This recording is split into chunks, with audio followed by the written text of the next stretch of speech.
The American soldiers are being asked to fight this war. And again, no one knows why this war is happening. But there's reporting that the generals are telling the soldiers, this is a war for Jesus.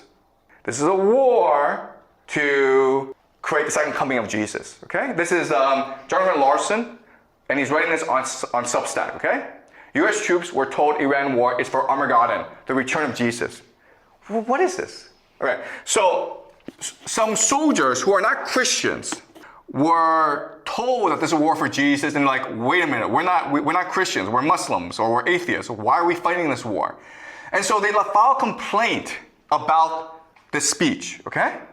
And we're going to read a part of this email that the soldiers who are dissenting sent to some other people to complain about this, okay? So, could you read, please?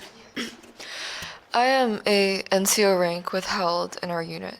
This morning, our commander opened up the combat readiness status briefing by urging us to not be afraid as to what is happening with our combat operations in Iran. Okay, afraid.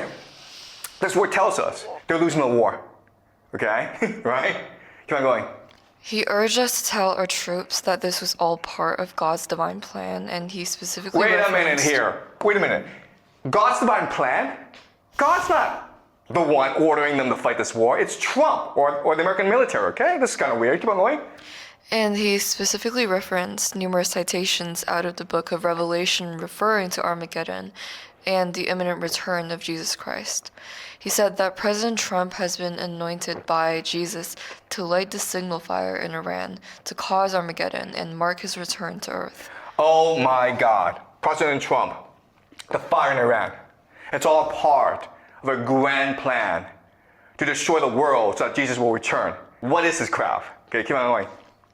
He had a big grin on his face. Okay, he's happy about this, guys. The world is ending. Yeah! Keep on going. When he said all of this, which made his message seem even more crazy.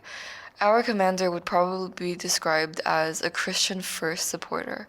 He's been this way for a very long time and makes it clear that he desires all of us under him to become just like him as a Christian.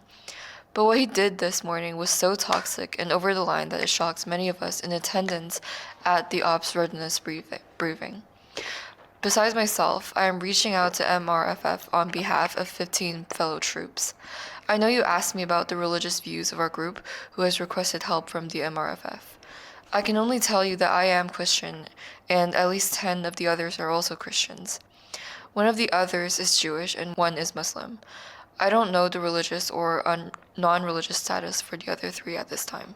Okay, so what is happening is that there's some crazy Christians in the American military, in the American government, okay, that want to use this war to end the world, to force Jesus to return.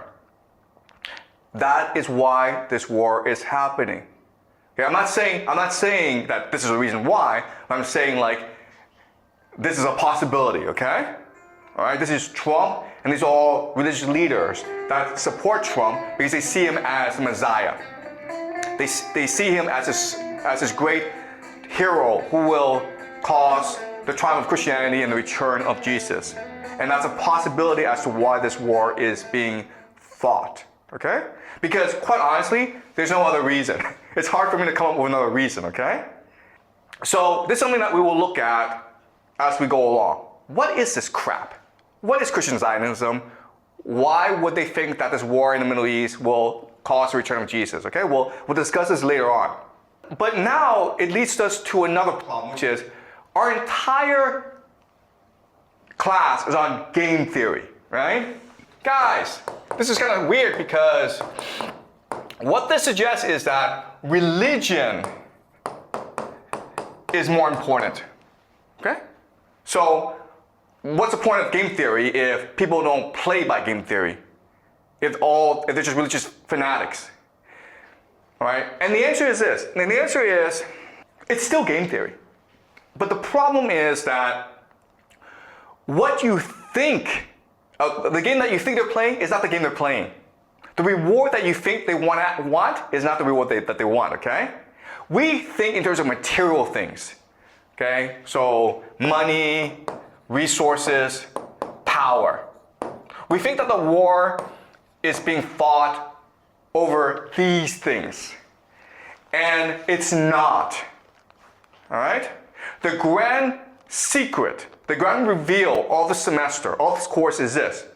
The real power, the real currency in the world is not money, it is human consciousness, or basically attention. Okay? This is it, guys, okay? Once you understand this idea, you understand everything. But this is a hard idea to understand, so I'll need some time to actually explain this, all right? This war is being fought to control the consciousness of the human race, because it is our consciousness that creates reality itself. That's the source of all wealth and all power in this world. Okay? That's why this is happening. In other words, this is a war not just for Iran. This is a war not just for the Middle East. It is a war for the soul of humanity. This is what's happening, guys. All right? This is what World War III is. World War III is meant to be the last and final war of all human history. Because whoever wins this war will control the very soul of human existence for all of eternity. Okay? That is the end game. And I know this is hard idea to understand, but as we go along, I will explain this to you. Okay? That is the grand secret behind the world. Everything that you believe, everything that you see today, it's all an illusion. The reality, the truth, is that consciousness is a source of all power of reality itself. And so this is a war for human consciousness. It's a war for the very soul of humanity. Okay? Any questions? All right, I will see you guys next week.